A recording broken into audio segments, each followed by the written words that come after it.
Good evening. How's everybody? Good. My name is Gary Thompson. I'm with the Alameda County Public Health Department, and as my colleague Kevin said, I co-founded the Father's Corps. And tonight we're really here because of our partnership with Supervisor Nate Miley and his staff. But most importantly, it's about observance of Father's Day. You know, next Sunday is Father's Day, and the work that we do is all about fathers, and we're going to talk a little bit more about that. But before we get started, I want to also bring to the front Paul Kime. Paul is part of Small Town Society, and you want to just say a little bit about the space that we're in right now. Just for the record, I'm not a sound guy. I run the space, so I apologize for all your ears. Just welcome to the space. This is a kind of a community art advocacy place that we want to highlight people that are doing beautiful work in our community. Sort of the three things that we run after is giving a place for people to belong.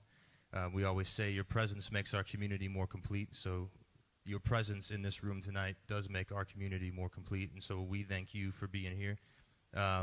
We really want to highlight the best that our diverse culture and all the numerous voices in our community have to offer, so we give voice to people doing amazing work and people who are just needing a place to belong and something to say, so that we can all together sort of build a more equitable community around us. So that's why we exist, and why obviously this really falls in line with who we are and what we do. So we welcome you with us tonight. Thank you.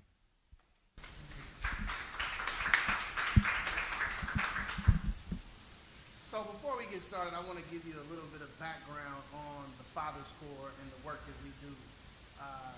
And I also want to thank Supervisor Miley for his continued support of the Father's Corps. This event is actually co-sponsored by the Father's Corps and Supervisor Miley's office. So the Father's Corps started out 5 years ago as a learning community of male service providers. So we've brought together men who work in the field as case managers, therapists, community activists. They work in the community in a variety of different ways. And we wanted to build their knowledge around early childhood and also focus very intentionally and unapologetically on fatherhood and supporting the needs of fathers and building their capacity to support the needs of fathers. Like I said earlier, I work for First Five Alameda County. I don't know how many of you guys have heard of First Five. First Five is focused on improving the lives of children and supporting children birth to 5 years old. And supporting the caregivers of children birth to 5 years old. I worked for First Five for about 10 years before we started the Father's Corps. Father's Corps is First Five's first father-specific program component. So we never did anything father-centered. An agency that was meant to focus on children birth to 5 and caregivers of children birth to 5. Never had a father-specific program. I'd say that's an oversight,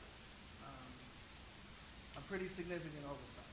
So I met Gary about 5 years ago, and we tried to figure out how can we infuse fatherhood into First Five, and how can we build the awareness of the importance of supporting the needs of dads.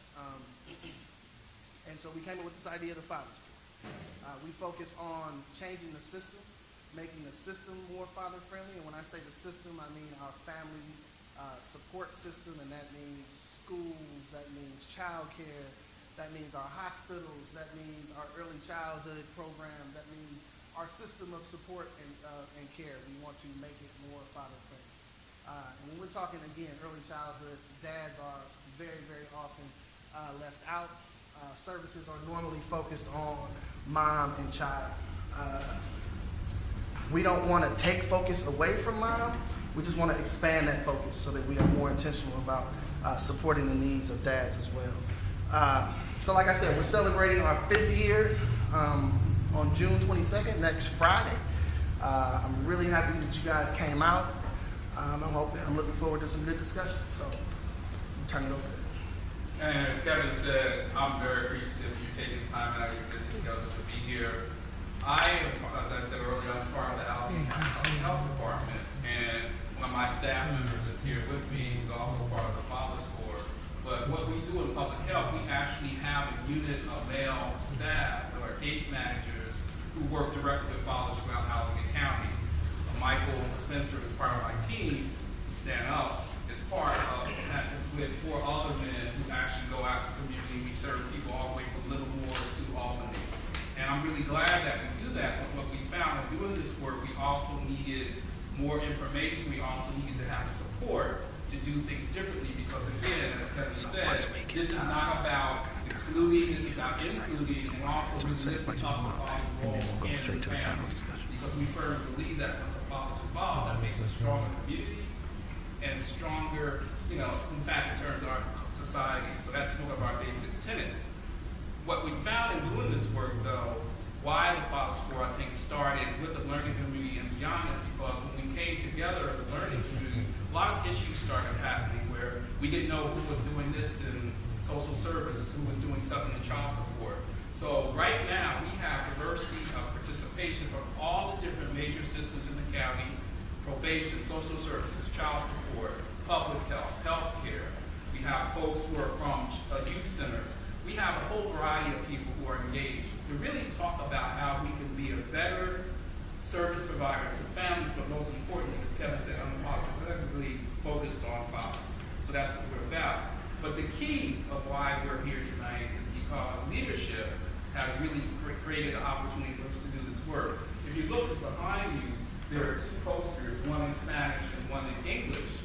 And those posters highlight the father-friendly principles that were developed by the second cohort, first cohort almost 4 years ago.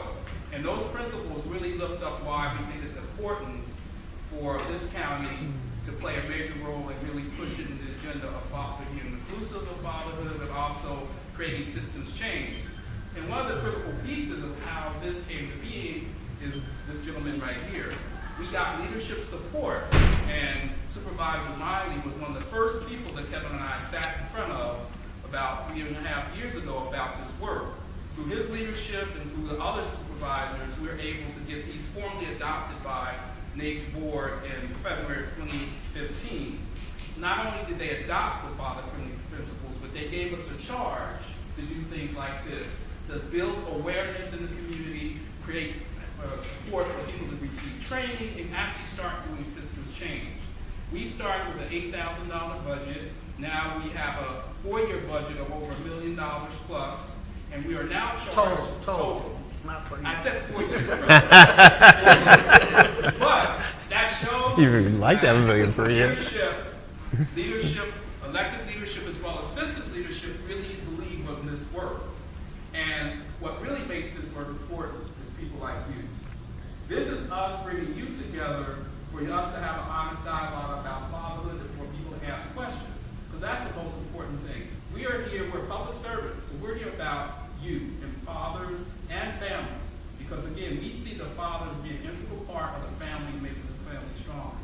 So that's all I have to say. I think I'll turn it back over to you. Do you want to say anything about the services that you provide? Well, yeah. So thank you. I'll do a little plug. As I said, the Public Health Department has a fatherhood initiative. We serve families and fathers specifically throughout Alameda County. I have a little 1-page handout over there on the table where you can learn more about what we do. We do provide case management. We do support group. We do care coordination. It's not unusual for one of my staff to not only work with fathers around how to learn more about their child's development.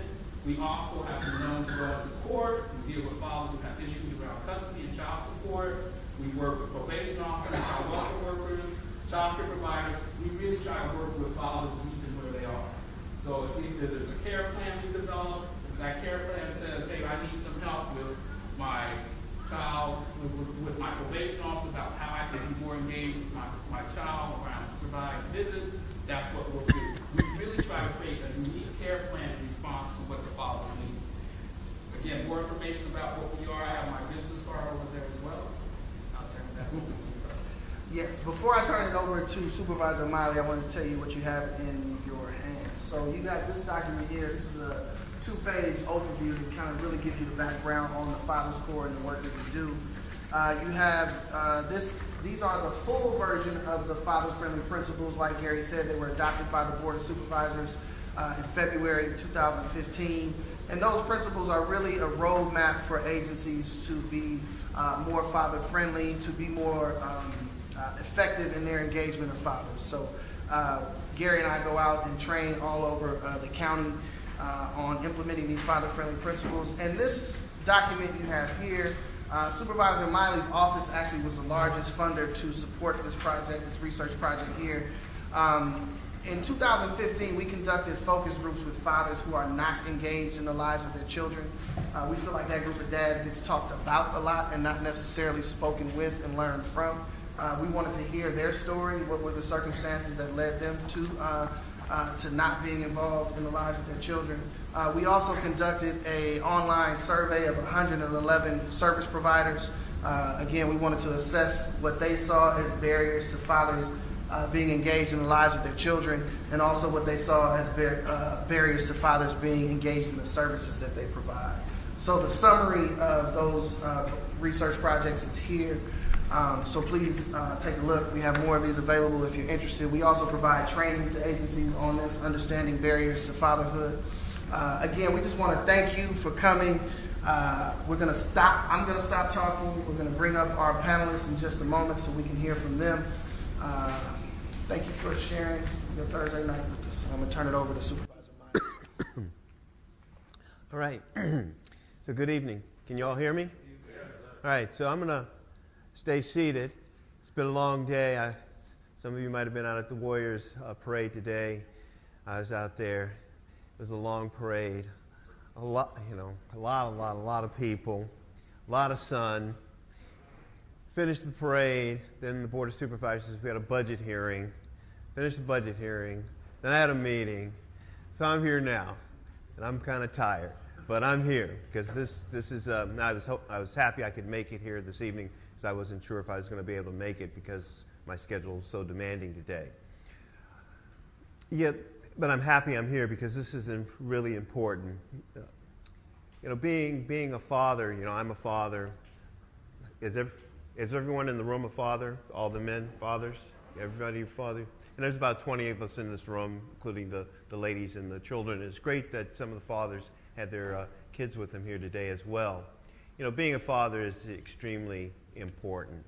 And I really appreciate the work of the Father's Corps because we cannot diminish the role of the father in the life of the children and the family. The father is essential. Just like the mother is essential, the whole family unit is important. But if you take that father out of that, then you take away a piece of that equation. And I think it's important that the county and the other agencies and institutions that work with families and children recognize that we need to ensure that fathers are welcomed, engaged, and involved, and barriers that inhibit that are diminished and removed to the best of our ability. I have a son and a daughter. They're both adults, and my ex-wife and I divorced in I think it was 1989. But I could not imagine not being in the life of my kids. At that point, my son was probably maybe 4. My daughter was maybe 1. And if I couldn't have been involved in their life, it would have just been devastating. And I think as a result of my ex-wife and I being able to basically co-parent and share that parenting, nobody's perfect. Nobody's perfect, no matter who we are. But the point is, collectively, we can do a better job than we can do separately. And clearly, we can do a better job if we're working collaboratively. So, keeping the fathers engaged and working to ensure the fathers can be engaged is, I think, tantamount. And instilling in fathers to want to be engaged is also important. I can't tell you to do something. You have to make that choice to do that. But what we can do is open up doors and provide opportunities and provide the structure and the process so that you can understand the importance to be involved. Then if you want to be involved, we can also make sure barriers that prevent you from being involved are no longer barriers. So as I reflect on the work that I've done, both as a city council person, when I was on the Oakland City Council, and as a county supervisor, and working with constituents in the communities, communities are stronger not just because mothers are involved, women are involved, and usually that's the people that are involved, the mothers and the women, but communities are stronger when you have men involved. When you have men involved in the communities and men involved in the lives of their children. Men have to set an example. Have to set an example for the community, set an example for the female, set an example for the children. And if you're not setting that example, you are not being responsible. You are not serving your purpose, I feel, as being a male and being the privilege and having the honor to be a male and have children and be in this society and be in this community. And once again, I just want to say, if you're not motivated, and I don't have to maybe preach to you folks because you're motivated, but if we come across circumstances where folks aren't motivated who are men, let's figure out how we can get them motivated. Let's get them in, processes and programs and things that can get them motivated. Let's work with all of you to remove barriers so that you can be engaged in the lives of your children. Because trust me, when you see your children grow up and become teenagers, young adults, contributing members to our society, there's no better joy. And then to begin to have their own families, there's no better joy. But that doesn't happen if you're not engaged in their lives. So with that, I think we're ready to bring on the panel. Yes. Let's bring the panel on.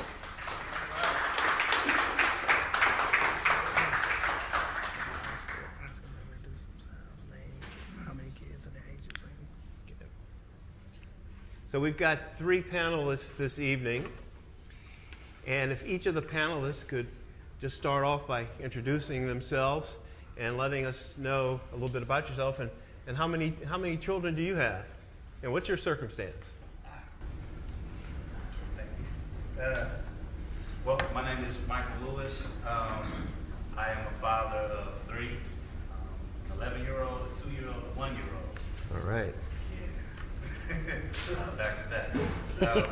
But as a father and as a businessman, an entrepreneur, I actually have a company called the Lyrics Academy, in which I provide life skills, competency for young boys of color, and promote their growth in that way. And it's kind of like my lifestyle consists of kids on top of kids. All right. And my wife. All right. I'm Paul Kine. I've got 4 boys, ages 9, 8, 4, and 1. Wow. And, that's like 2 full-time jobs, and then I also run the space. That's what we do. Good evening, everybody. So my name is Armando Pipina. I'm the father of 4 children. I have a 29-year-old daughter who's actually giving me my first grandchild. All right. Grandpa. Excellent. Excellent. And then I have 2 boys that are 25. They're not twins. And then I have my latest blessing, was Jayla. And she's 7 years old. I'm a full-time single dad. Kind of made a mess out of my life as a youth. And I'm a success story now. I'm a case manager in the community. And I help parents navigate the same system that I was once a part of. So yeah, it's a pleasure to be here tonight. And like I said, I 4 children, and one of them I'm really getting to do everything that I didn't get to do back then. It's a blessing. And the end of that part is I'm connected with all my children now. They watch me go through this process with my daughter, and they came up and rallied alongside me and said, "You go, Dad." Yeah. Great. So we're going to ask some questions. I can start. Yeah. And I'm actually a father of three. My kids would not be happy if I didn't share that. I'm a father of three. My oldest daughter is 21. I've got an 18-year-old daughter and a 14-year-old son who's taller than me now. So some transitions going on in my household. So I meant to say, so I didn't say that sex is mine. And I feel religion out of this. And I'm a boy and two little girls. yes, let's get all the. All right. Get the logistics. I'll have to at least. My son is 34. My daughter's 31. Grandson's 2. Granddaughter's about a month old. So we got all that out the way. All right, and you can answer however you like as far as who goes first. Tell us why it is important to have this event and discussion about fathers, the joys and the challenges of being a father. Well, we actually, to be quite honest with you, it's not only important, but I believe it's long overdue. And there's a lot of men, I know as well, a lot of men that I don't know that are taking on active roles in the rearing of their children. And they're not given the same opportunities and the same welcome as a lot of dads are. I mean, as a lot of mothers are. We love our mothers, and we just want, we want an even playing field. We want the same treatment that the mothers get, So I believe, answering, wrapping up, my answer is just long overdue. And it's needed. Thank you. That's why I got it like first. I mean, just to kind of piggyback on that, I think that at this, where we're currently at as a community, when I say community, as a society, looking at some of the aspects of where children, especially children of color, in terms of the way things are set up, we're seeing. Me personally, I can say that through all the work I do, I see a lot of children that are struggling with understanding, especially young boys, struggling with an understanding of the way the world works as a whole. And then when you have a generation of boys that are growing up without fathers, how can they learn how to become fathers when they can become fathers? And so, but without just having a father around that's been motivated just by his work, through his work of being a father, be represented positively and be provided the same type of support that's needed in order for them to become the best fathers possible to these children that will grow to be fathers and mothers essentially. So I think that to piggyback on what Wanda said, it's the same thing. It's long overdue. We need this. Okay. Well, I think this next question is going to be an interesting one. How would you describe your parenting style? I'll just say, my dad and my mom were old school. I mean, the way they raised me, it would be considered child abuse these days. I mean, the belt, my mom hit me with a mop handle. They were strict disciplinarians. Now, I didn't use that same sort of corporal punishment approach with my kids, but I was very tough on them, real solid, real strict. So what was your parenting style? I saw this question and I kind of struggled with the description of myself, but because I thought about times where I could describe myself as being a bipolar parent. Like I have to be willing, I have to be as gentle as possible at the same time. I have to be what is needed and then switch right back into being that parent. But for me personally, I think I would say I'm a critical thinking parent. That's my critical thinking parenting style. And I talk to all of my kids from 1 to 11. I talk to them like they're going to be adults. I don't talk to them any less. If you don't understand the verbs I'm using, keep using it till you can understand it. Or if you have to go look it up. The younger ones, of course, will talk a little differently. But being there and helping my children look at things from a more common state and a more different perspectives. My 11-year-old especially is trying to make sure that he sees that there are at least two halves to this story, the two halves to what your experience is, mother and father. So we have to understand that you're going to come together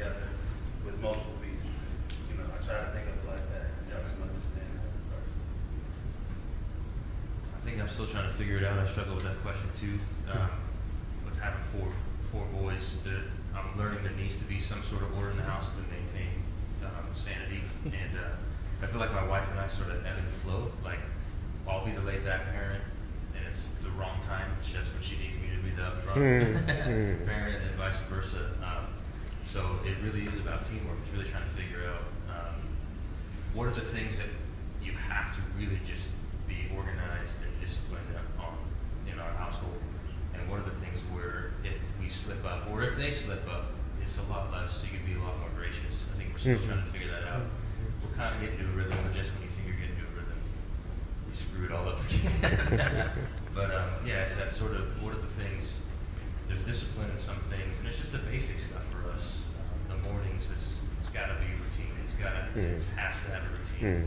And then because of that, you can be more gracious and laid back later in the day or with other things, or the weekends or whatever. So I also thought about this question for a minute, and I want to take this opportunity to just thank the learning community that we spoke of earlier, Father Board, as well as leaders that I work for.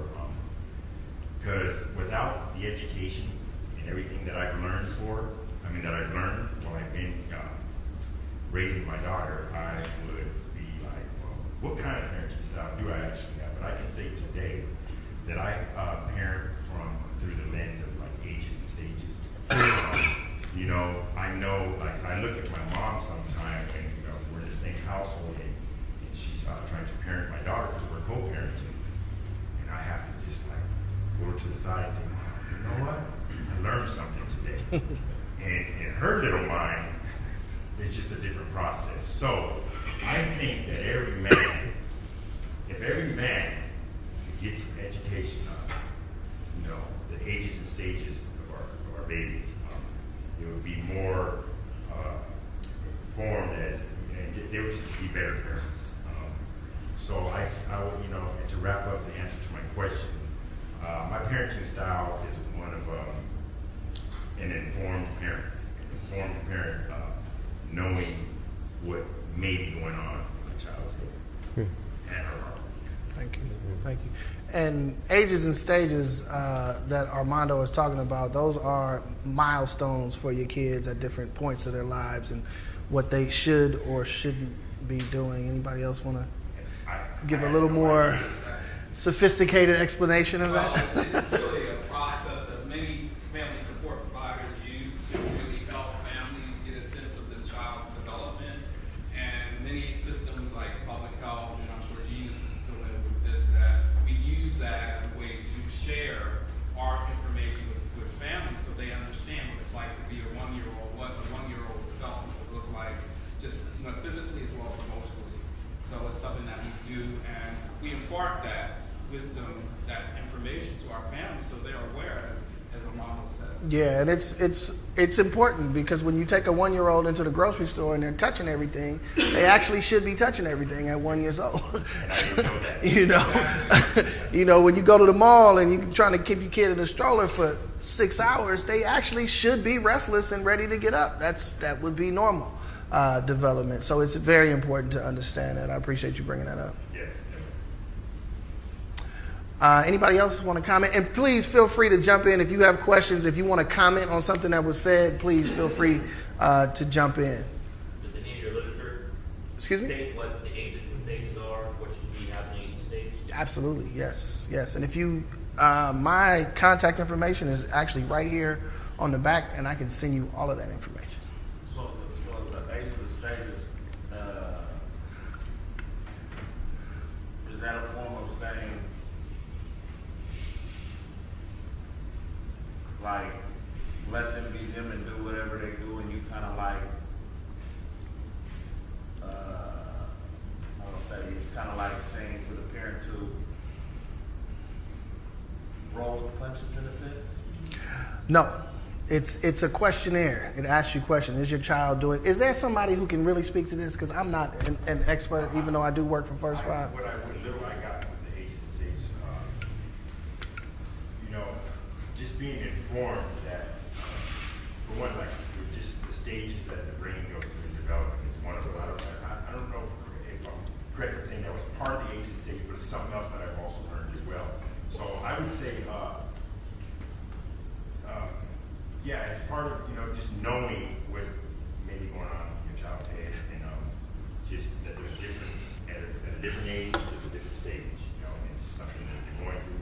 And I see what you mean by rolling the punches, but more so, I think a better way of putting it is getting down face to face with your child. And just trying to see where they're at, and being patient and knowing that it's... Because I hear what you're saying in a sense of certain stages, like you said, it's a stage of they're going to touch everything, and the rest is, it's an age. So it's, especially when he says to see what's going on in their minds, and to get an understanding of, especially as the best way of knowing how to communicate with them in their language, but it's like, yeah, are you still not to steer them in the paths that you're supposed to and be consistent of a sense of saying, yeah, I know you want to touch everything, you can't touch everything because you're going to end up breaking something. I would put it like this. In terms of it for me, I won't say I know word for word, line for line, or anything like that, but I think the way that, and a lot of us say that we'll get face to face, I think the one thing that I've done is translated it in my own way. It's like understanding, like you said, it's like understanding, like, during this period of time, me growing to become who I am, I forgot who I was. And so, especially being that small, and it's like being that small and you're just in this world, you see everything, you're learning colors, and your brain is growing and developing, and everything is like new. It's like a fireworks show. Every single time you see something, it's like trying to understand, like, it's not necessarily just letting it go as much as it's kind of redirecting in different ways. So like with my daughters, 1 and 2, when they start doing temper tantrums and fits and everything, I get down to their level and I simply talk to them.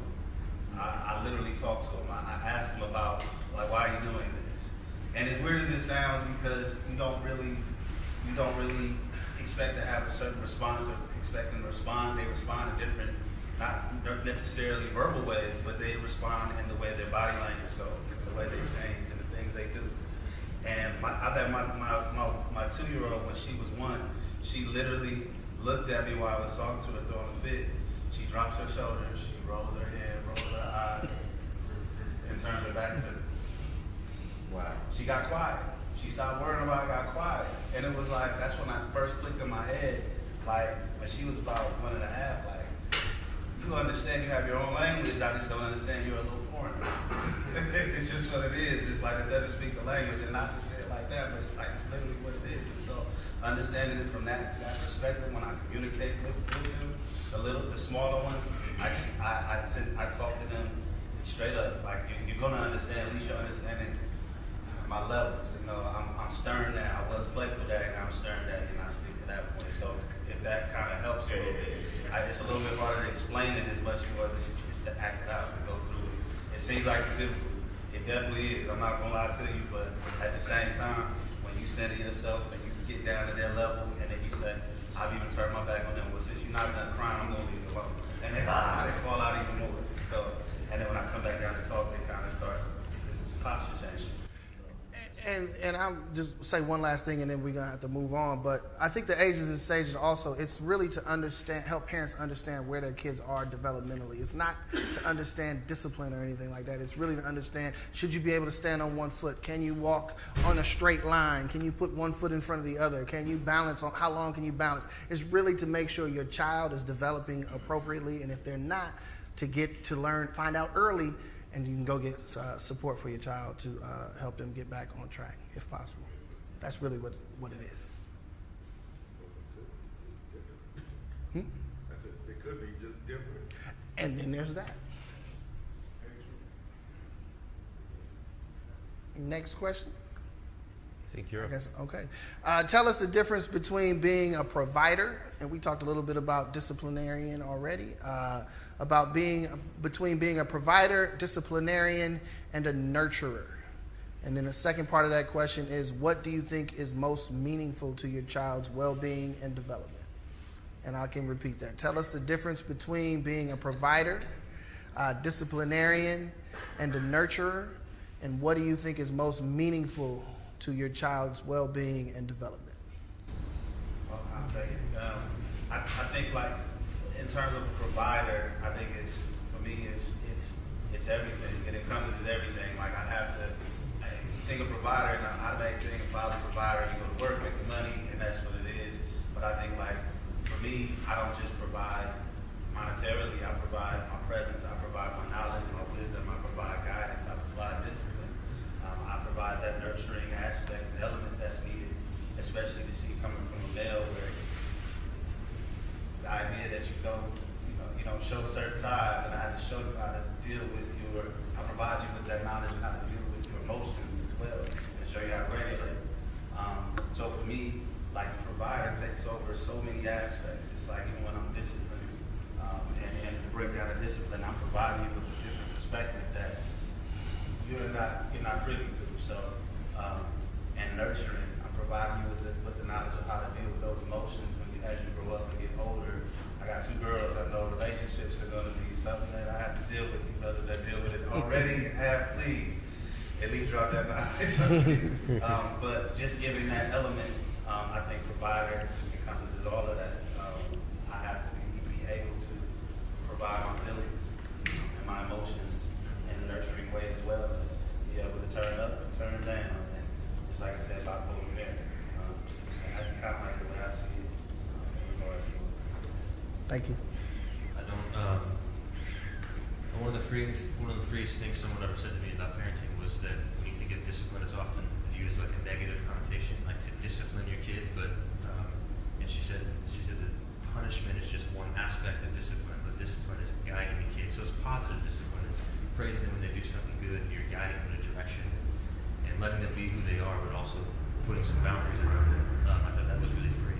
But when I read the question, I just thought, you can't be missing one of those. I thought those 3 things were really, really profound. Like when you're talking about getting down with your daughter, that's like a discipline moment. That's also a nurturing moment. It's beautiful. Like, so I'm thinking sometimes when I come home from a full day of work, like I legitimately was the provider, but if I'm not present mentally, then I'm not nurturing. In a lot of ways, I'm not disciplining in a positive sense, because I'm not showing that they matter more than I wasted all my energy on my work day, and then I come home and I'm just like, I'm present but not present. Mm-hmm.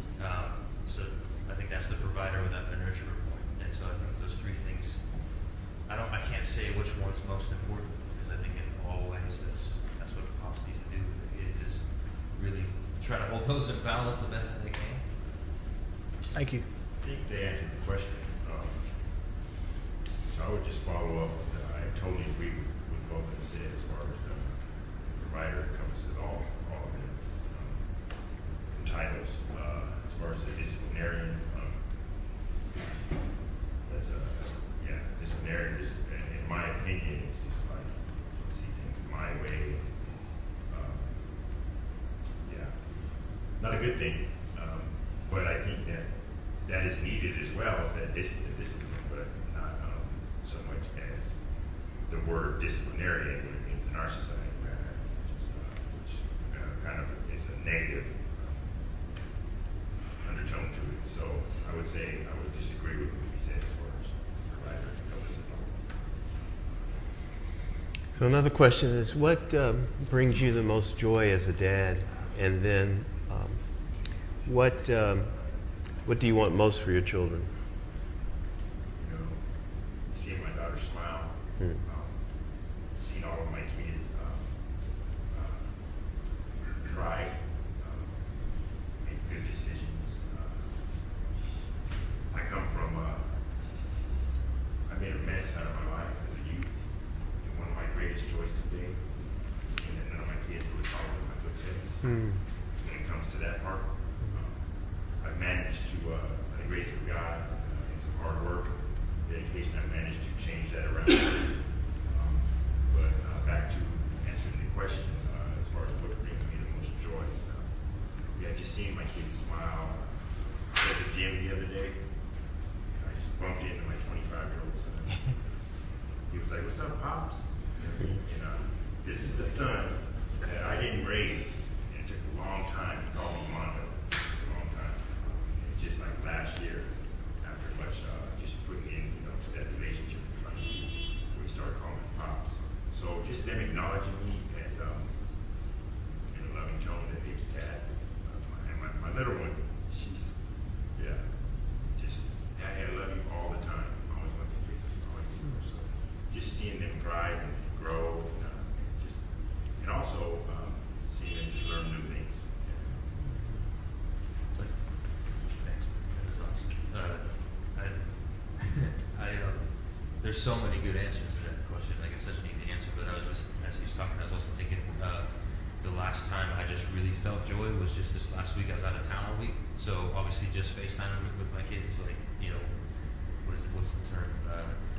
Absence makes the heart grow fonder. So just being away from like the day in and day out, you have that like, oh man, I miss these guys. But my son made All-Stars, and his game was Friday night, and I flew in. So I was supposed to fly in and land at like 9. And so I get to the airport in Seattle, rush to the counter, I'm like, can I make that 4:55 flight? And she's like, yeah. So I got onto like, my seat was like C-42, I was like crammed to be. But like I flew in halfway through his game, I got to it, and I just like peeked my head in because to me, there's a lot of times where I'm like, do they know how much I love them and know how much I care about them? And because you try to engage in some ways, it just doesn't work, whatever. And for the last time for me, the sweet moment was I peeked my head into the dugout, and he turns over at me, and he just runs. He's not my oldest, my 9-year-old, and just puts his arms around me and just won't let go. And I'm like, we're about to have a cry fest in the dugout. So that was the last time. But yeah, just the smiles, just those moments of engagement really give me joy. I heard the second part of that question. I've been so into this. He's thinking about mine. What was the second Well, part? one was what brings you joy, and then what do you want most for your children? The joy part I think is the easiest to explain. Like whenever I leave to go anywhere, my daughters, or even when I come to pick them up, but whenever I leave to go anywhere, it's like, okay, Daddy, see you later. And the joy is, my 1-year-old, she just now has about 6 teeth total. She had 4 for the longest, and she would say bye. She would run over to me as fast as I give her the biggest smile and slime coming everywhere. They want to give me a kiss and a hug. And my 2-year-old runs and jumps in my arm. And so when I see that, it's like to see that love that comes from my children alone, just my daughters alone. I even touch the base on my son, but all my daughters alone. Like today, doing the Warriors, doing the parade. My daughter walked down the street from carrying my 2-year-old. She squeezes my neck and says, she saw my daddy. She squeezes my neck and says, my daddy. And I was like, dang, he possessed him.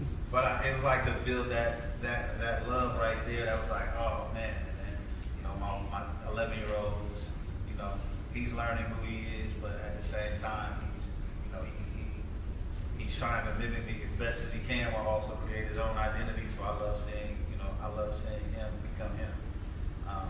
And that leads me to the second part of the question. What do I want most for my kids? And the thing I want most more than anything is just for them to have the opportunity to be.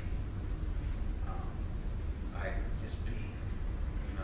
I look at, again, the things that worry me about not having my kids around me 24/7 because I can't have them around me 24/7.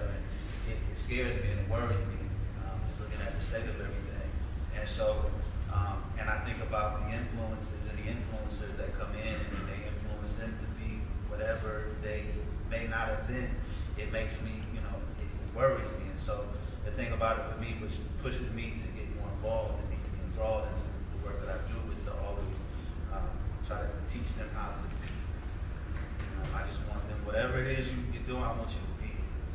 I want you to dig deep, and I want you to be who you're meant to be, unapologetic to it. So, Thank you. Does anybody else want to respond to that? Any other dads in the room that want to respond to that question? What brings you joy as a father, and or what do you want most for your child or children? Well, one thing over the time, and stages, because people forget kids might go through stages, but you're going through a stage yourself. You know, and now I had time after a bunch of stages, you know, to reflect. I can see what I did right, what I did wrong, what I want to improve on. I mean, the whole reason I'm here, because I'm involved in a church ministry with prisons, meet a lot of brothers, meet a lot of men who are looking for a father themselves, but then they want to be a father too, and they have no clue. I mean, they're just clueless, and they know they're clueless, but then they don't know where to go. So that when I saw this, I said, well, this is an answer to a prayer, you know, because people need to know, you know, see the stages, see where they are, how to hook up, how not to talk. You know, I was raised the old school way, like Nate, you know, spoil a ride, spare the ride, spoil the child, and all that. You know, and I'm not saying there's nothing wrong with it. Well, it was a better way, you know. But me and my friends, we all together one time, we noticed, hey, we didn't go to jail. You know, they beat jail out of us. You know, but and you have a tendency to do or make the same mistakes or do the same thing what was taught to you without really analyzing the whole perspectives. You know, so that's the thing I've been interesting when I listen to you guys talk and I reflect in my mind, you know, whole discipline. My discipline came, even though I'm trying to discipline my son, the discipline comes back to me. How I'm going to be followed through, how I'm going to do A, B, C. Because kids expect that. You know, for when a man speaks his word, you have to follow through on it. You know, and when kids get disappointed, you know, then you lose your own personal credibility. So that's the discipline that it goes back and forth constantly. Right. You know, and learning, like, this is my son here, you know, and then I have another younger son, and he'll tell you, like, the younger son, he get away with everything, you know, but different kid, I'm different, you know, older, you know, he young. If it gets that good bad, I call him. Or other brother, you need to go kick his ass. You know, but the whole dynamic watching, you know, and then I watch him with his children. You know, his daughter, the manipulator. You know, she, you know, it's a constant changing, evolving thing, and the key thing is, like Brother Alameda said, it's education, information, resources, where to find the information, then men talking so we can all know and share those experiences, you know, because it's a lot easier for me to tell, well, there's a hole 10 feet away, go around to the right or go to the left. I fell in it yesterday. You know, instead of not saying anything and say, bro, you're in the hole, you know that? And I could have said something. You know? And then hopefully your ears and you're at the stage where you're ready to hear and receive it. Some people not. You know? And just because they're not doesn't make them bad, they're just not.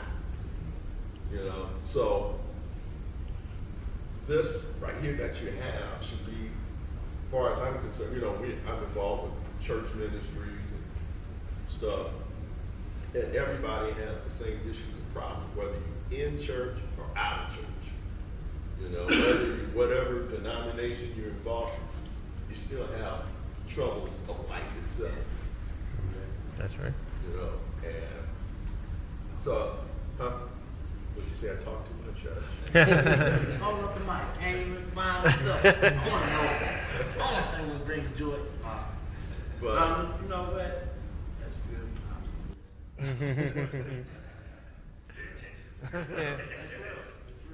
Yeah, let me just kind of say something here around this question of joy, because I kind of hit on it earlier. So when I go back to the question about providers, disciplinarians, and nurturers, I think you need all of those, like you're saying. When I think about my father and mother, they were good providers and good disciplinarians. They weren't good nurturers, I don't think. Because they, you know, and I believe my mother. She told me, I brought you in this world, I'll take you out of this. Yeah, and I believed her. I really did. I was scared of my parents, yeah. Now, and I was the oldest. They did different with my brother and sister who were younger.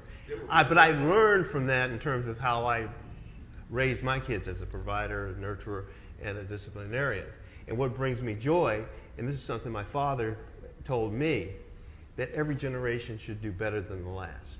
So that brings me joy to know that I did better than my father, and he sees that, and then I see my son on the path to do better than me. Right. I want to say, yeah, there's. Sorry. Yeah, I think one thing that I think is sort of selfish, where I find joy in being a father, is just being able to step back in my life and look at my look through the eyes of my children, like really try and get into where they are, feel like I have a 1-year-old, a 4-year-old, and you know, with my 1-year-old today, we picked blueberries and ate them, and like every time he'd pick one, he'd be giggling, and like, I mean, wouldn't have enjoyed that at all if he wasn't there, but like still to like go back and do something like that, or like do Legos with the 4-year-old, and just kind of like, you know, discover the fire, as you guys talked before, like the fireworks that you see every time. And that's something like, as a father, you really get to do, or as a parent, you really get to do that. You don't, you know, there's no other way a 40-some-odd-year-old guy could go around and like play with Legos and people think that's normal. I don't think you could giggle and pick blueberries either by yourself.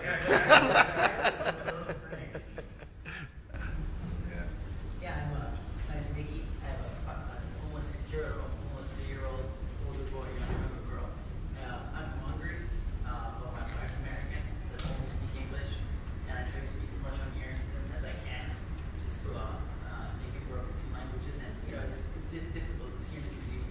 Everybody speaks English, and I'm the only one that speaks to them in our language in Hungarian. But when they do say something, you word back, you know, let them know like a full sentence. That's, you know, because then it's all that effort put in.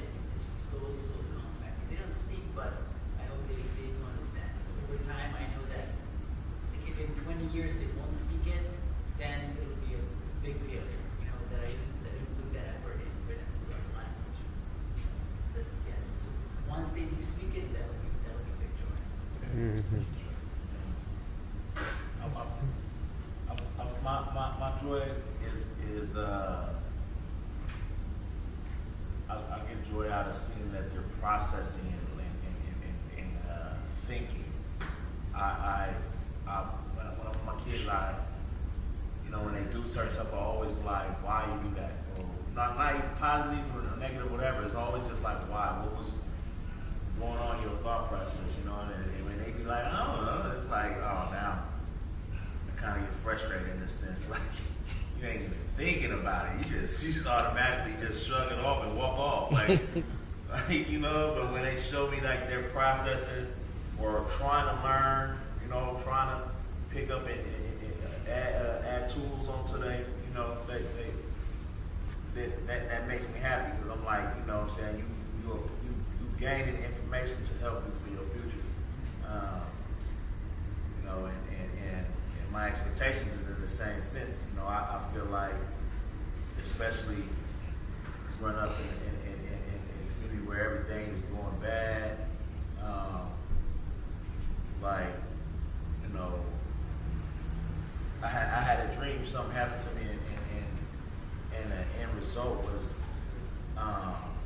like my daughter, she collapsed in a sense, and like, it was just bad. So I'm just like, my expectation is for them to remember everything that they learned, so they can use to have the best future possible. So just trying to get that. Mm-hmm. And I just want to say that. Oh, sorry. I'm sorry. No, go ahead. Go ahead. I just wanted to ask a question, because as a father, you know, I heard the number 3 kids, 4 kids, grandchildren, whatever. So, as a father, I like to hear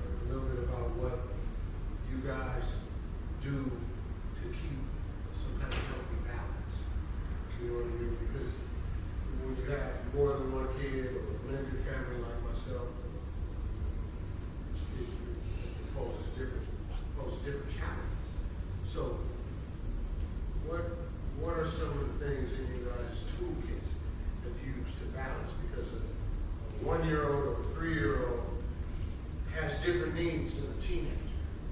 And a teenager has different needs than they do. So, and while all this is going on, like, we're here because fathers need to be supported also. So, what do you guys do to keep balance and self-care so you can, Great question. Yeah, that's related. Yeah, that's kind of like the next question. That's the balance. I tell you, Yeah. The challenging. Support you. being the older, my daughter, we went on a cruise, just kind of just, as far as the self-care goes, just do different, age-appropriate things. I mean, so yeah, it's been a blessing, man, having my little one, and having the older. It's a big difference, My daughter's 30 years old, and she has a little sister that's 6 or 7. She's about to be 7, and and then my granddaughter's the same age as my daughter, so they do play dates and stuff. So yeah, just being open to doing age appropriate stuff. so you give each of your children individual time? Yeah, I've been doing that. Right now, I have no choice because they're all in different spaces. In life. So yeah, the 2 boys, they're just like night and day. One's United States Army, doing pretty well in life. The other one, he loves his skateboard. He's doing amazing with it. Fashion magazines and that. So I'm proud of him. It's a little different. I don't know. Yeah, United States Army, skateboard. But I respect what he's doing, right? The thing is, I don't know about any of you. You try to get on a skateboard, though, it's not. It's not like it used to be. You can ride down like these big hills in San Francisco. They're crazy. I don't know if you ever heard of Thrasher magazine, but it's a very popular magazine. My son just got a page in there recently. He's super proud of it. Age appropriate stuff, yeah.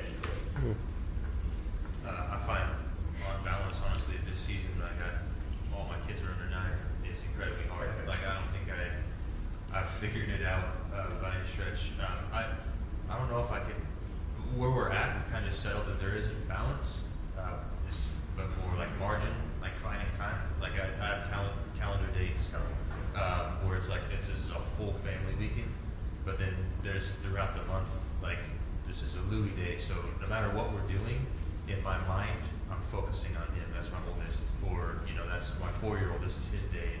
No matter if we're all together or if it's I just take him out for the day, depending on what the wife wants to do and all that stuff. So, but I'd say it's the biggest struggle. And then the balance between job and family, is still something that I'm personally trying to figure out. And again, I don't know if there's a balance, but there's just more margin. Sometimes I'll mentally neglect what my job is so that I can come home ready to be full on for my kids or my family. And it's dumb to say this, but I always have to remind myself that I'm never going to regret being less present in my job, so I can be more present in my family when I'm on my deathbed.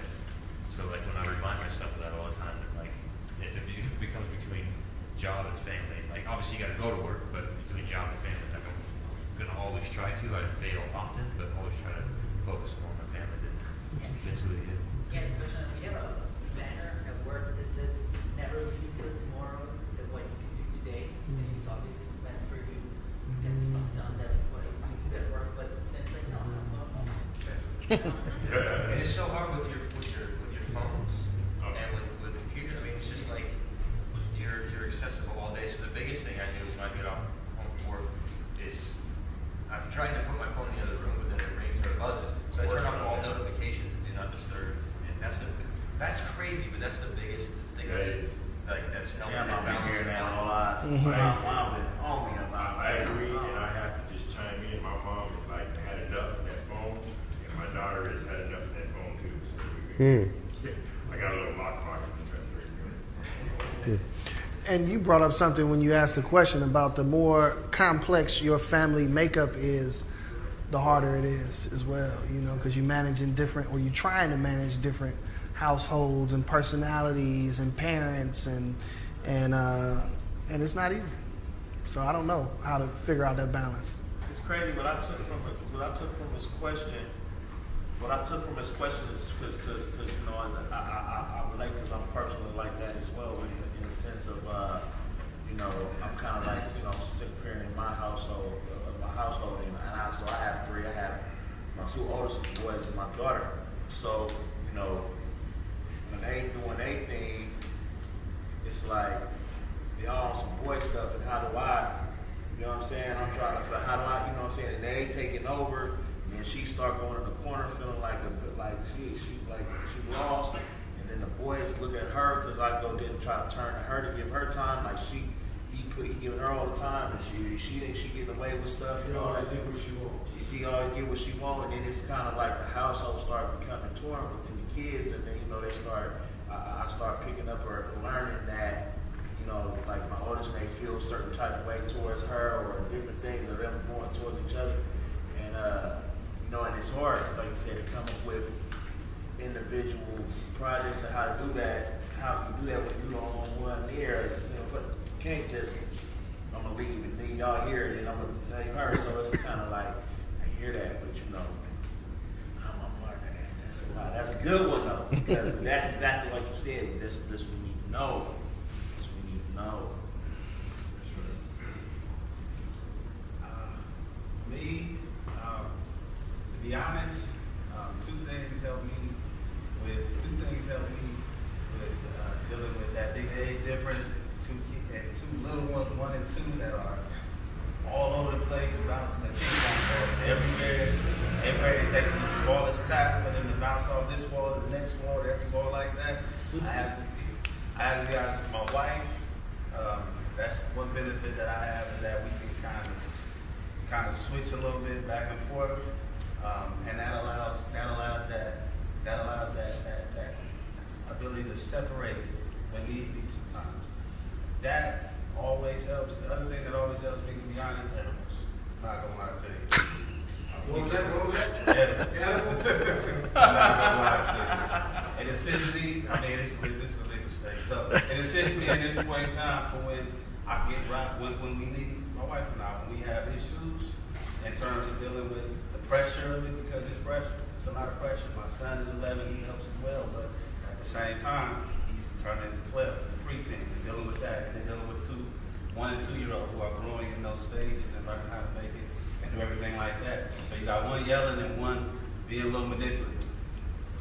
Me, I need a space to get into that space for myself so that I can deal in my own comfortable space with my kids. They don't move apart of me. And I have to be totally honest with you in regards to it. I want to be honest with myself with the crap. And this helps me out. But just to make sure that that's understood, it's like I have to be in the space to allow myself to also calm down when they're up here. It comes easy sometimes it doesn't. So that's what helps me. Yeah, Being real honest. Yeah. A couple things, Michael. I would say, first of all, I mean, we all have to recognize our kids grow up, and you got to cherish every moment, because I mean, before you know it, you know, they're 1, they're 18, 5, 22. they're 18, and they're off. Yeah. So I mean, so you just got to be as present as you can, be in the moment with all of them. I think is important, and I think because I think you hit on one of the questions we have here, challenges. I think one of the challenges I faced as a dad was a work-life balance. You know, for me, it was more like I was living to work as opposed to working to live. And when I would come home, it was hard for me to, you know, have my son or daughter asking me questions and this, that, and the other, and wanting me to spend time. I needed time to just decompress. Yeah, and that was a challenge. And I think also, you know, being in their lives was important to me, but I know I missed some opportunities along the way. And I think, you know, because I think what we're trying to do is maybe provide some reflection here for all of us in this room. If I had known then what I know now, I would have tried to do things a little differently, but I didn't. So, yeah. But just remember, they grow up fast. They do. Yeah. They really do. Can I say one last thing that think of it is being super honest with your spouse, your partner, or with yourself, like just to be able to say, like, this is also what I need. Like, that was the biggest thing the last 2 years for my wife and I, because we would argue a lot when the older kids were little, because I totally get energy from being alone. Like, I have to decompress after work. I have to find that space, but I wasn't expressing to her what I needed, and so we'd be arguing all the time. But now it's like she knows, put the boys down, I'm gonna get like an hour to just be in my head, and then I come kick it with her, and then we go to bed. You know, that's to be completely honest with, you know, whoever we're raising the kids with is super important too.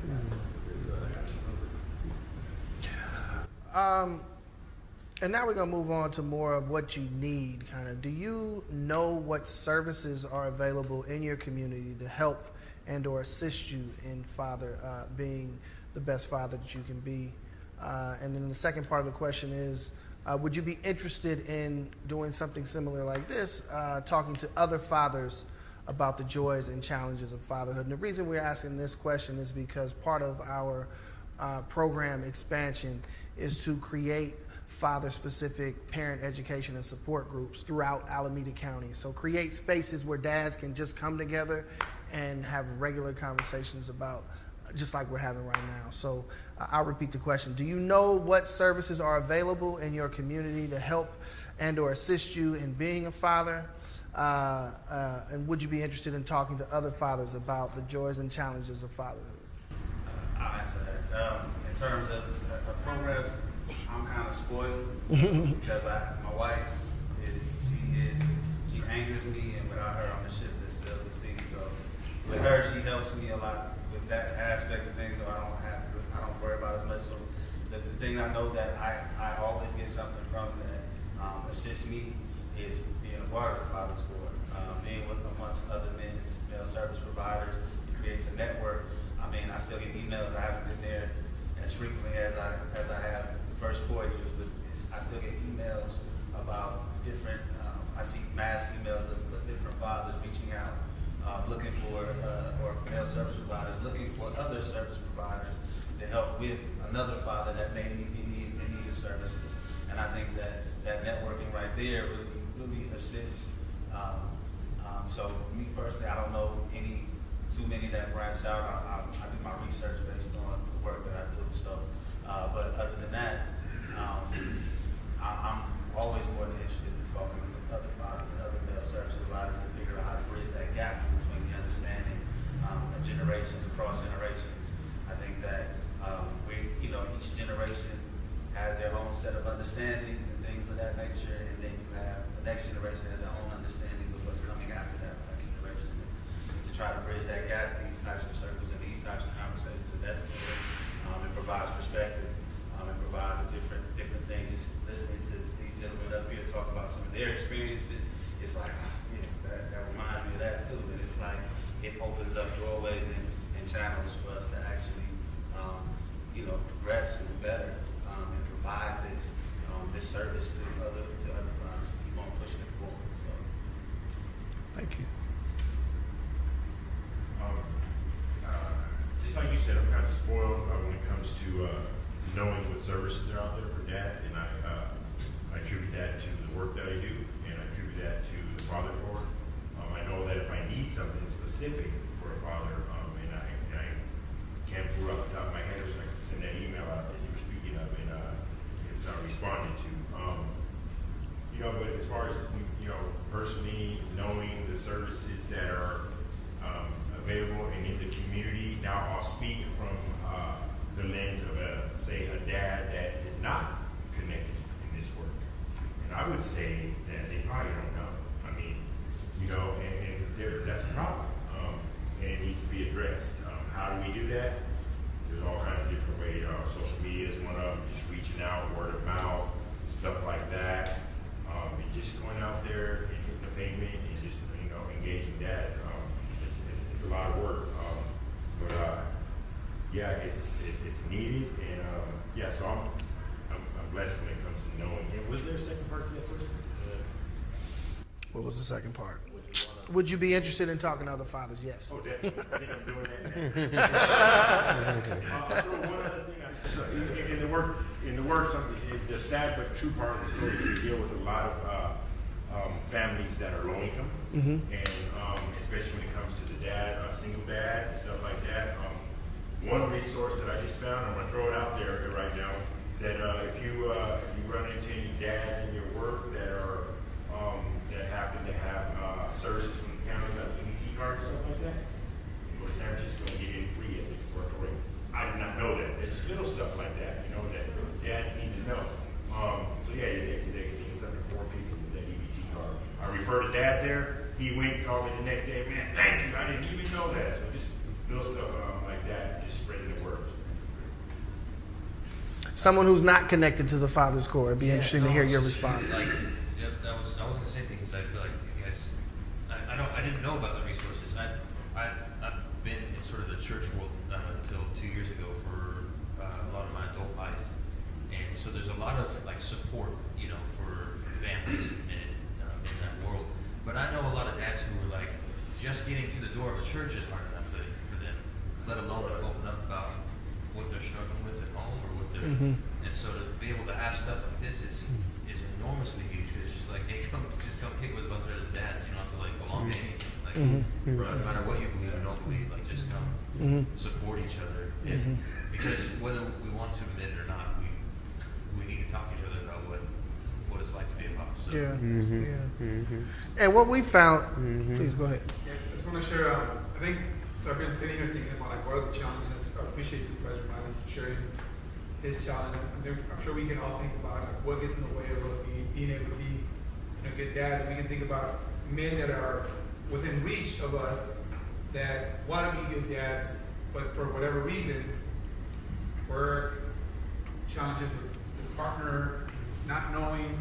But I think there's a lot of stuff that make it in the way. So I think it's going to be really good for us to think about what those barriers are, so we can remove those. And one that I've always seen that's been a challenge for a lot of men is like the expectations that society has on us as men, you know. And I have a 12-year-old and a 8-year-old, and I remember when my 12-year-old was just a baby, just walking down the street with like a stroller, and you would have thought that like I was an alien, because people would be like, what's that, right?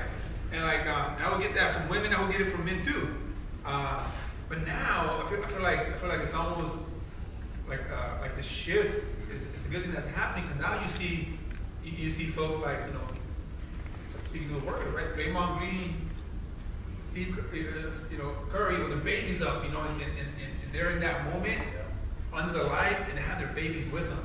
So I think that those kind of things, more men having these kind of these talks, more men putting themselves out there and creating and having it be like this norm, to the point where like if a father is not involved with their child, it's like, what's wrong? Yeah. Right? That would be beautiful, as opposed to like, oh, why are you hearing what's the mom? How come she's not feeding the baby? It's like, no. You know, so I think there's that shift that a society like we have to make, and it starts with, you know, many of us just role-modeling behavior, figuring out what's getting in the way, especially with young fathers. You know, I work with a lot of young people, and you know, unfortunately, you don't see a lot of different reasons. And when I see that, I see two young men. You know, I work at a youth center, and I see these two young men talking. You know, they're chopping it up with their kids. I'm like, that's a wonderful thing. And we got to encourage that. We got to support that. So I just wanted to point out that you all are making this shift. I appreciate you all sharing your stories, because it's not easy. I appreciate the self-care, and it's work. Like you said, like I'm interested to hear more from you, because you've seen it from the different lenses, and you got a lot of teaching for people. So I appreciate you being here and sharing all your shit. Just to kind of go over what you said too, in regards to you know, making it a more natural and normal thing. It's even the mindset that comes along with me. Like for me as like with my son, like I have a mixed household, mixed family, and my son, you know, he's been with me primarily for the majority of his life, and so one of the more challenging issues was like for me to be a dad, I was like, for him to be with me, I through all the elementary. So, and then also being the only father of color too, it made I'm there. It was like, and to get compliments were very difficult for me to accept, because people everywhere would be like, "You're such an amazing dad, you're such a great dad." But the whole idea for me was like, I'm just being a dad. I don't need any extra. Oh, it's such a wonderful thing, and I think that a lot of the stereotypes that come along with that have been developed through times of the ideologies in regards to fathers, or it plays a role too. When and I had to have people actually tell me, you have to be able to accept those compliments. Because for me it was like, yeah, okay. It's like, yeah, I don't know how to accept them, and then actually gonna accept them, and then what it means to other kids to see that, for my kids to hear that, and things of that nature. So it kind of flows back into what you're saying, and it's just like, what's happening, because this right here means a lot to not just you. It means something to your kids. It means something all the way around the world. And so that's why I'm like, yeah, in terms of what you're saying, like, we should be like that. You're not there, but what's wrong? Like, have something to direct them to somebody else that can help them get involved in the way that they should, because of these types of things. To help create the new norm like you described, we are trying to raise money to launch a media campaign, and we have launched pieces of it to where we promote and show images of fathers just being fathers. I think a lot of times what we see in the news and the media, dad's a clown, a buffoon of some sort, or he's a deadbeat, or he's incarcerated, or he's behind in child support. And what we're trying to do with that media campaign is really change that narrative around fatherhood, because you guys aren't novelties anymore. There are a lot of dads out there doing that, and we want to promote and highlight those dads, so that it is not, so you don't get showered with compliments when you're walking down the street pushing a stroller. And I get it. I understand. It's still a good it's motivating now, but from the stereotypes that are associated with the color of black fathers. Yes. In regards to our activism within our child's lives, it was difficult for me to hear that, because it's like, are you giving me that comment because I'm an actual good dad, or just that you didn't expect me to be here? Right. And so it was very difficult for me, and so, but that's the mindset. It became a mindset. It was a mindset that I had to break in order to accept that, because it was like, I'm with my son ride or die. Like, he's with me up everywhere, whatever it is. I'm getting involved in this. I'm active parent. I'm up at the school. I'm doing what I'm supposed to do. This is what I've always dreamed of doing before I became a father. And so to do that, it was difficult. It wasn't, but I want to say that it's something that we need to learn how to accept it as well, because sometimes people are just literally just giving you a compliment, and it's something you need to hear. It's motivating, be motivated if perceived correctly, but at the same time, it still can be a lot too, So that's why I think these circles like this are necessary to learn how to deal with some of the things that may have not come naturally to us because of our perceptions, of the world's perceptions, or our experiences, and just understand, like, you are a great dad, you are an amazing dad, you're an excellent parent just for being here. You know what I'm saying? And so I think like circles like this are definitely necessary to hear these types of things. As men, as fathers, it should be a collective room, and we should be able to provide these types of things and these types of motivations to know, like, it's cool, and then at the same time, how to accept it, and then kind of accept it for what it may be, and not worry about what the mindset might be behind the reason. Yeah, and I was just going to say, based on all this too, because I was thinking for a moment, and it's pop culture needs to embrace the new image of fathers and what fatherhood's all about. It really does. Because I was saying, we're all familiar with the Temptations, right? Papa was a Rolling Stone. I mean, that doesn't do anything to glamorize men. Am I right? So pop culture needs to come along and embrace fatherhood. Yeah, in terms of the reality today, not what it was. I agree. And I think it's moving in that direction. I think, like someone brought up the athletes that are now, having their kids more in the forefront at the media days or whatever. But I agree. I agree. Pop culture plays a big part of it.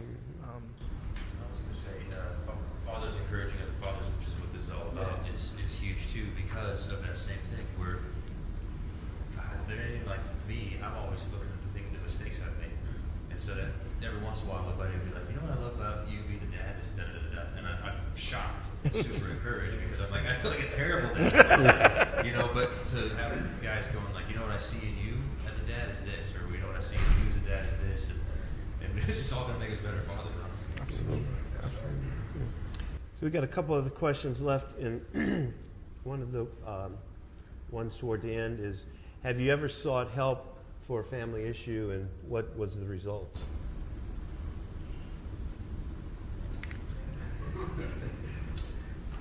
So, with my daughter, my youngest, she had something going on with her speech, and I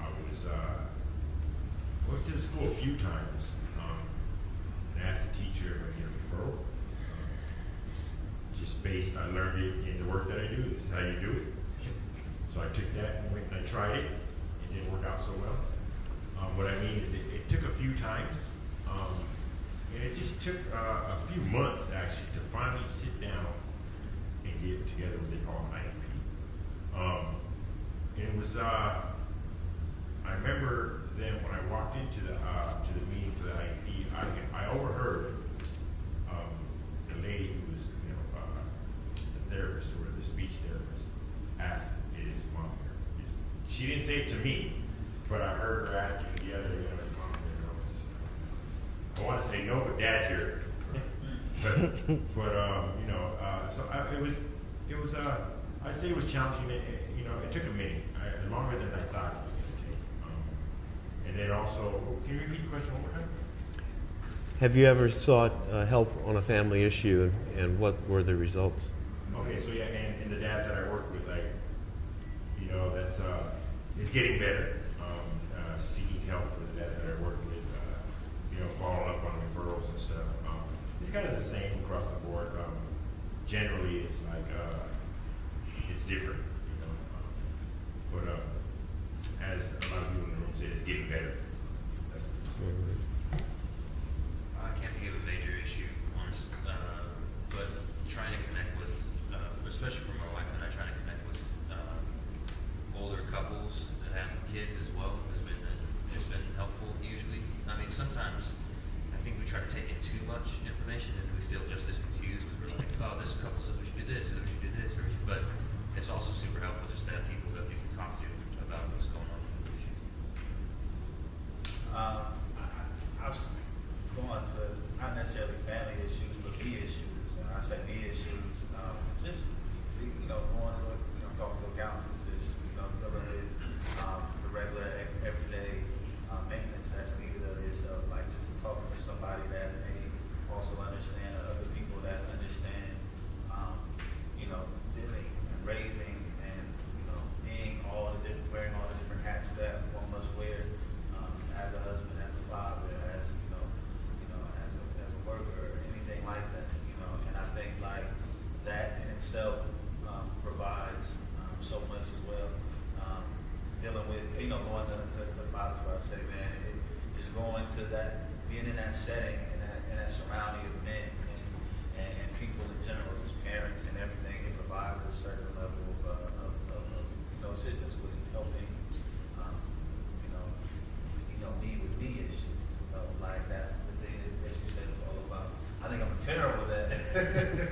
You have those moments where you think about something that you could have done better on, and I'm perfectionist, and so that dealing with that issue and then being around different circles that provides the type of perspective, and so that's where I see my more me issue, which directly affects the family. So I call it family issues. This is one other thing. I really wasn't seeking help, but I was at one of our monthly meetings at the club. There was a manager gentleman in there, and he heard me speaking about some of the challenges I was having with my older sons, and he just I want to give you a referral. I was having people give referrals. Okay, I'll take it. So he gave me a referral, and I followed up on it, and it was through Alabama Baptist Church. Malachi Fatherhood Project. lady, man, and first I credit God, you know, and work around it, but because of that meeting with that lady and drawing up contracts between me and that lady about how I was going to engage my son and I today, we have a relationship, so it was huge. And that was just, you know, the father core just heard me speak about the challenges that I was having. I was having challenges engaging my son because, rightfully so, he's, you know, at the time, I was 23 years old, 24 years old. He's like, who are you? Where you been? But he, after, you know, just following through on my contract, I signed with the lady. What are you going to do the next 60 days? You know, and my commitment was to reach out to him consistently, to just keep reaching out to him. And regardless of what you know, what kind of walls he had, say, you know, I just want you to know I love you, and it worked because we have a good relationship. That's a great story because I remember when you came talking about wanting to reconnect with your older kids. All right, we're wrapping up. What do you want the audience to know about your experience as a father? I know you said a lot already. Is there anything else? Is there anything else? If the audience had to leave with one thing, what would that be about your experience as a father?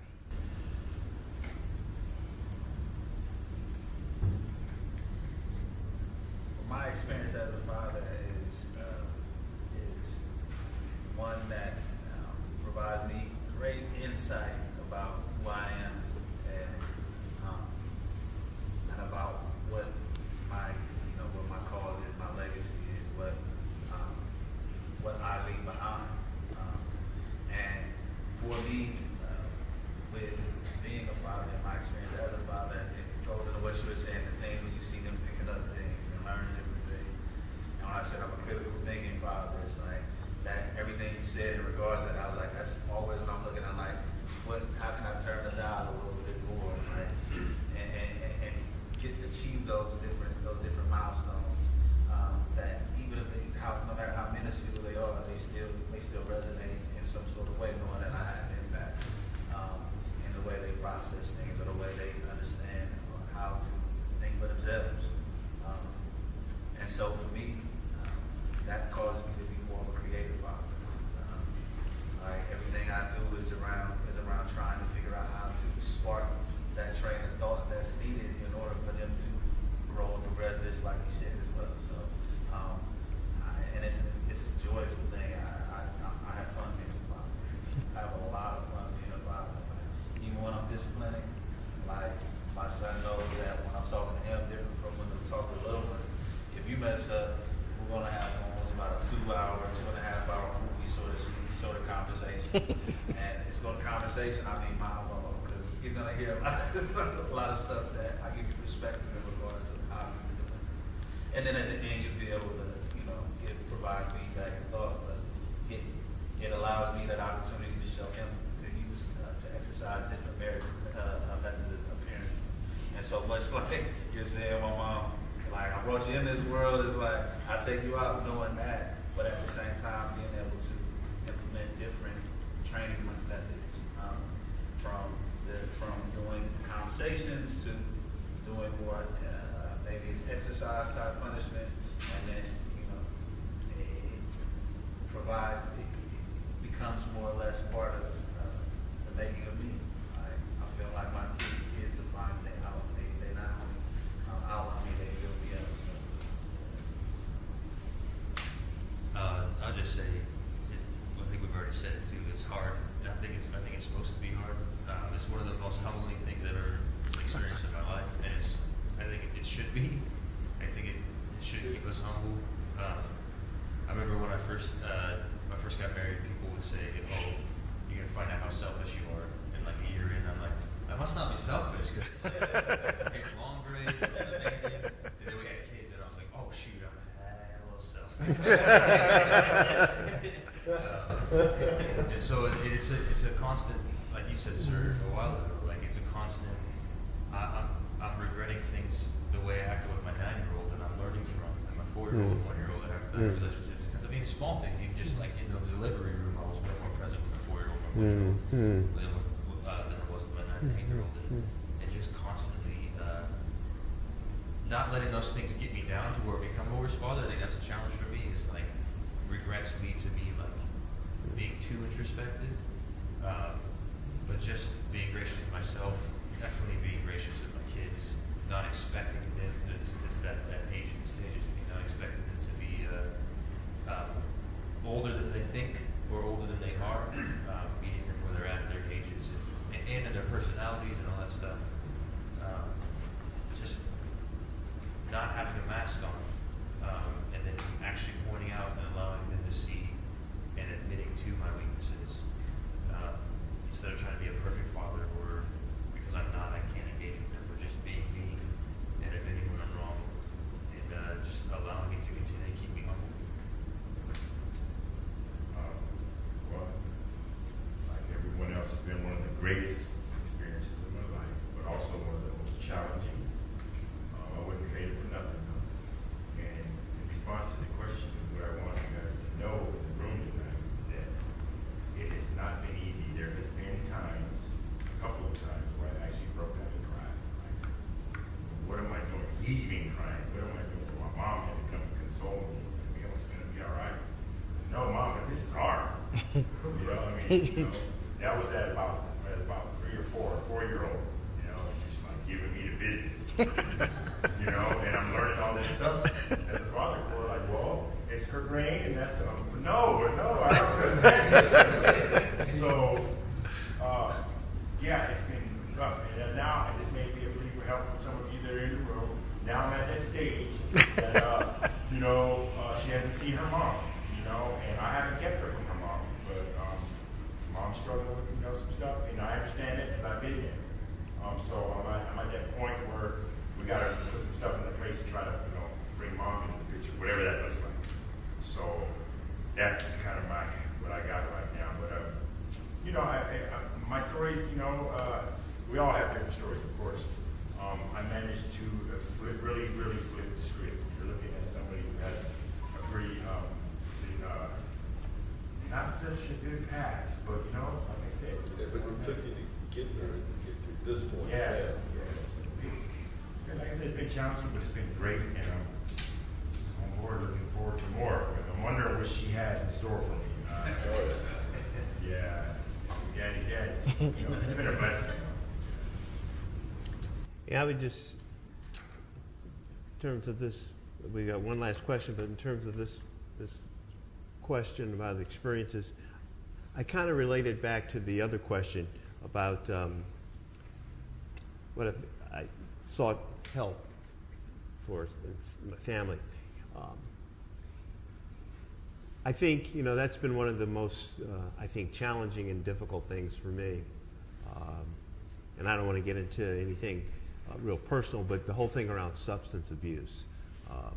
I did come to grips with that, not for me personally, but as it relates to one of my kids, and that was tough. Yeah. That was tough. And just the experience that I would say is kind of what I said to Michael, just being in the moment, being there, and not being so busy that you can't be there, or not thinking something else is more important that you can't be there, but being there, be in the moment, because they grow up so fast. Be in the moment, be there with them, and experience as many of those pains and joys with them along the stages of development and growth. Yeah. So I think we probably can skip that last one. Or you want to do the last one? It's up to you. All right. Last question, and then we're going to wrap up for the evening. What can the county system of care, so all the different support programs and what can the county system of care do to better support fathers? And I'm going to open that up to the room. What can the county system of care do to better support fathers? Doing more like you're doing tonight. Like, I know the father board even existed, and I was wondering, okay, I know I don't know everything. This is why I came tonight. Okay, what am I going to get out of this? I actually got some notes and stuff. So just expanded this so that other people know about it, and other people talk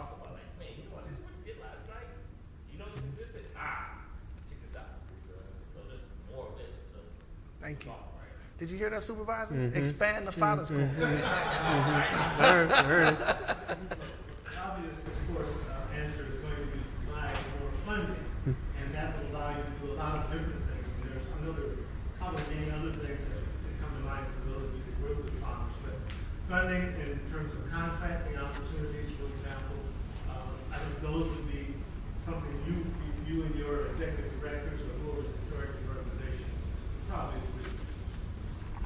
Thank you. I'd like to piggyback on the response. Just, I give thanks to everybody just for being here, because the shortage or the reason we're here is because of the way fathers are perceived. We're not in the home for whatever reason. To change the face or the persona of how people perceive fathers is going to start, one step at a time and things like this. For you guys to give up your time and energy to this. Thank you, Mr. Miley, for hosting this event. Thank you to Gary, Kevin, and all of you, because, for me, I'm an employee. I feel like, I'm a dad. I'm employed. I can do my part. I feel empowered. I feel like, I have the support. It's around. And I didn't always feel this way. So, for us to support one another is what's going to make the change. And I think. Yeah, I think it's at all levels, right? So 2 levels that I think about. One is that I had 2 opposite experiences with providers. So I think we need to think about how all the services that we're providing right now, look at it through the lens of how do we make them father friendly. Okay, so I had a horrible experience where I used to go to these classes with my wife when she was pregnant, and the doctor would never look at me. It's like I was there, but I wasn't visiting her. Right? It's horrible. Makes you feel like a horrible person, right? And then I had the opposite experience when my daughter was born. They took me into a room and we did skin to skin. Damn, the first person that child connected with was his father. We had a woman, right? So those kind of things, helping providers see their work. And traditionally, they see it a certain way. How do we engage with that? So and we have to do trainings, and I'd say we have to do it gently, and sometimes we got to do it. Right. You got to do this. It's a requirement to be able to do this, right? That's one thing. The other thing that I think back now that helped me is, and not everybody has this privilege. So we have to go from being a privilege to a right. I was able to take time off when my daughter was born to be able to bond with her and spend time with her. And that's because I took advantage of the family pay program. Right. Okay, which allowed me to, 50% of my income came from there. And I was fortunate enough to be able to have a good job, but the other half of the percent because I had vacation. So we have to replicate that same scenario for many dads because that's not everybody's reality. Some guys cannot take time off because they have to work. Otherwise, you can't put food on the table, and you lose out on that critical time at the beginning of the child's life, which sets a tone forever. So policies that support dads make it just a little easier, I would say. Thank you. Well said. All right. If I could just humbly add, having a son, I have a daughter and a son, and their dad left when they were very little, and it's really kind of tough to watch him grow up without a dad and watch him adopt manhood. I would say that I would love to see this, Key 2 movement that we're talking about, this kind of unpacking this sexism around fatherhood, to include the guys that are there for my son, football coaches and teachers and others. And I'd love to see what the curriculum looks like in family life when it talks about fathers. I think we're talking about a lot more gender equity, but I kind of but are we actually dealing with the male gender? Whatever, I won't even go there. But you know what I'm saying? Just fatherhood and how we teach that and how we talk about it and who we include in that conversation, because it's fathers and